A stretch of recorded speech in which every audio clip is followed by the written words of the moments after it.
ஒரு நாட்டின் கலாச்சாரம், அறிவு, பண்பாடு, உணவு, உற்பத்தி, குற்றவியல் இவைகளெல்லாம் 5-10 வருடங்களுக்குள் தோன்றுகிறது. தொட்டில் பழக்கம் என்பது போல் குறைந்தது 100-200 வருடங்களுக்கு முந்தி தோன்றியதாக இருக்க வேண்டும். ஒரே இரவில் தோன்றிவிடவும் செய்யாது, அதே இரவில் மாறிவிடவும் செய்யாது. அதனால்தான் மாற்றம் என்பது மாறாத தத்துவம் என்கிறார்கள். அது உணவு உற்பத்தியிலோ, பண்பாடு கலாச்சாரத்திலோ, குற்றவியலிலோ எதுவாக இருப்பினும் பரிணாம வளர்ச்சியை அடைந்து கொண்டே இருக்கும். உணவுக்காக ஆரம்பிக்கப்பட்ட லஞ்ச லாவண்யம் உணவு உற்பத்தியிலும் பரிணாமம் பெற்றது. நாகரிகம் அப்படித்தான். கழுத்திலிருந்து கால் வரை போர்த்தி கொண்ட பெண்கள் ஒரு சிறிய கால் சட்டை போட்டுக்கொண்டு நடமாடுவது எப்படி பரிணாம வளர்ச்சியோ, அதே போல ஊழல், லஞ்சம் இவற்றிலும் மாற்றம் பெறுகிறது. அடுத்ததாக மனிதன் குடில்களை அமைத்ததும் அவன் சிந்தித்தது எத்தனை காலம் மிருகங்களை மட்டுமே தேடி மிக கடினமாக போரிட்டு வேட்டையாடுவது. எளிதான உணவுகளாக கிடைக்கும் பழங்கள், காய்கனிகளை உற்பத்தி செய்ய இயலுமா? ஓரிரு குழு இதை யோசித்துக் கொண்டிருக்கும் போதே எங்கோ இன்னொரு குழு நடந்து சென்று வேட்டையாடுவதால் விலங்குகள் வெகு தூரம் போய்விடுகிறது. தூரங்கள் அதிகமாகிக் கொண்டிருக்கிறது. விரட்டிச் செல்லவும், நெடுந்தூரம் பயணித்து திரும்பவும் ஒரு வாகனம் இருந்தால் நலம் என்று யோசித்தது. அரபு காடுகளில் வெட்டித்தனமாக அசுர வேகத்தில் அங்கும் இங்கும் ஓடிக்கொண்டு இனப்பெருக்கம் செய்து கொண்டிருந்த குதிரைகள் மனிதனை கவர்ந்தது.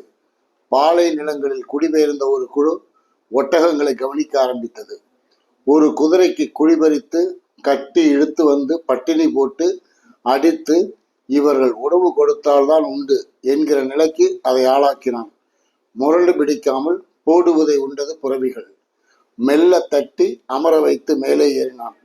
கழுத்தோடு வேரோடு கட்டிக்கொண்டு சற்று பாதுகாப்பு தேடிக்கொண்டான். நடக்க வைத்தான், கொஞ்சம் வேகம் இழுக்க வைத்தான். பின்பு ஓட ஆரம்பித்த போது உலகம் அடுத்த கட்டத்தை எட்டியது. குதிரைகளை பழக்குவது எளிதானதில்லை.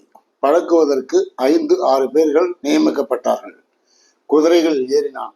கல் ஆயுதங்களை வலது கையில் பிடித்து கொண்டான். 20-30 பேர்கள் புழுதி பறக்க சென்று வேட்டையாடும் போது எங்கோ இன்னொரு குழு கவனித்து விட்டது. இது என்ன மாயம்? இது எப்படி சாத்தியம்? மிரண்டு போனார்கள். இப்போது குதிரைகளை பழக்கித் தரவும் பழகிய குதிரைகளை தட்டு தடுமாறி அவர்களின் பாஷையில் விலை பேசினார்கள். இன்றைய ஈராக் அன்று பாரசீகம் என்று அழைக்கப்பட்டது. பாரசீகம் என்பது மெசபடோமியோ நாகரிகம் என்று அழைத்தார்கள். பாக்தாத்தும் அதை ஒட்டிய பகுதிகளில்தான் கொஞ்சம் பெரிய கட்டிடங்கள் கட்ட ஆரம்பித்திருந்தார்கள். நாகரிகத்தின் தோற்றமும் வளர்ச்சியும் பாரசீகத்திலிருந்தான் புறப்பட்டது. கட்டிடக் கலைஞர்களுக்கு மெசபடோமியர்கள் அவர்கள்தான் முதன்மை பெற்றிருந்தார்கள். பேரிச்சம்பழம் என்னும் பொக்கிஷத்தை பதப்படுத்தி வைத்து பஞ்சகாலங்களில், பனிக்காலங்களில், கடும் வெயில் காலங்களிலும் படுத்து கொண்டு உண்டார்கள். இவர்கள் குதிரைகளை கண்டபோது விலையாக கொடுத்த உணவுகள் எதிராளியை வசப்படுத்தியது. கூடவே பழக்கப்பட்ட 50 குதிரைகள் தர முதலில் பாரசீகர்கள் விலையாய் கொடுத்தது பாக்தாத் பேரலைகளை. குதிரைகள் வாங்க இவர்கள் அரேபிய குதிரைகள் பாக்தாத் பேரலைகளிலும் அவர்கள் தரும் உயர்ந்த உணவுக்காய் குதிரை வாணிபம் துவங்கப்பட்டது. பாரசீகர்கள் மிகவும் புத்திசாலிகள். குதிரைகளை வாங்கி கொண்டு குதிரைகளின் ஓட்டத்திறனையும், கண்களுக்கு லகான் கட்டுவதையும், மூக்கினில் கயிறு விட்டு அதன் ஓட்ட கட்டுப்பாட்டை லாவகமாக கையாண்டார்கள். எவ்வளவு காலம்தான் குதிரைகளை வாங்கி கொண்டே இருப்பது? அவர்கள் புறவிகள் ஆஜானுபாகவாக, திடனாக, கட்டுமஸ்தாக இருந்தது. காரணம் பேரிச்சம் இலைகள், பேரிச்சம் கனிகள். அவன் குதிரைகளை பழக்க கையாண்ட விதம் சூட்டுக்கோள். நன்றாக சுட வைத்து தோளில் ஒரு தடவு தடவுவது. துடித்து போய் அவர்கள் வழிக்கு வந்தனர். குதிரை வியாபாரம் செய்ய வந்த பெண் பித்தர்கள் அரேபிய குதிரைகளை கண்டு ஆடிப்போனார்கள். இனி இவர்களிடம் வியாபாரம் பலிக்காது. இவர்களை எப்படி கவர்வது? குழு திரும்பி போனது. அவர்களால் அழகிகளை மறக்க இயலவில்லை. எது செய்தாகினும் பாரசீகர்களை கவர்ந்திருக்க வேண்டும். இந்த நினைப்பில் அவர்கள் யோசித்துக் கொண்டிருந்தார்கள். 20 வருட போராட்டம். அந்த குழு சக்கரம் கண்டுபிடித்தது. சக்கரம் கண்டுபிடித்த அந்த நாளில் இருந்து உலகம் அடுத்த கட்டத்தில் பயணித்தது. சக்கர வாணிபம் ஆரம்பித்தது. அனைவருமே அவரவர் கண்டுபிடிக்கும் தொழில்நுட்பங்களை மிக ரகசியமாக பாதுகாத்தார்கள். நீ ரகசியத்தை தானே பாதுகாப்பாய். கண்டுபிடித்து வைத்தவனை தூக்கினான். சக்கரத்தை முன்னிட்டு சிறு சிறு போர்கள் நிகழ்ந்தது. அதிலும் வெற்றி பெற்றது மெசபடோமியா.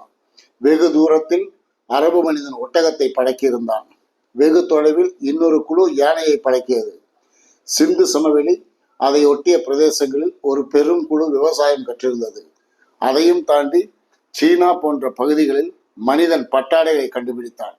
அதை தாண்டி இன்றைய ஜப்பான் பகுதிகளில் வில் ஆயுதம் கத்திகள் கண்டுபிடிக்கப்பட்டது. உலக வாணிபம் ஆரம்பித்தது. கண்டுபிடிப்புகள் எல்லாம் சந்தைக்கு வந்தது. பண்டமாற்று முறை நிகழ்ந்தது. இதில்தான் லஞ்சமும் ஊழலும் துரோகமும் அடிமைகள் விற்பனை என்கிற மனித வியாபாரமும் ஆரம்பித்தது. பண்டமாற்று முறையும் ஓங்கி வளர்ந்தன. ஆப்பிரிக்க வம்சமான கருப்பர்கள் விற்பனை செய்யப்பட்டார்கள். நீ உணவு கொடு, நான் மனிதனை தருகிறேன். பண்டமாற்று முறையில் அடிமை வாணிபம் அடுத்த கட்டத்தை நோக்கி பயணித்தது. ஆக லஞ்சமும் ஊழலும் மனிதன் தோன்றிய காலத்திலிருந்தே அதுவும் தோன்றிவிட்டதை நான் உறுதியாக சொல்லிக் கொள்கிறேன்.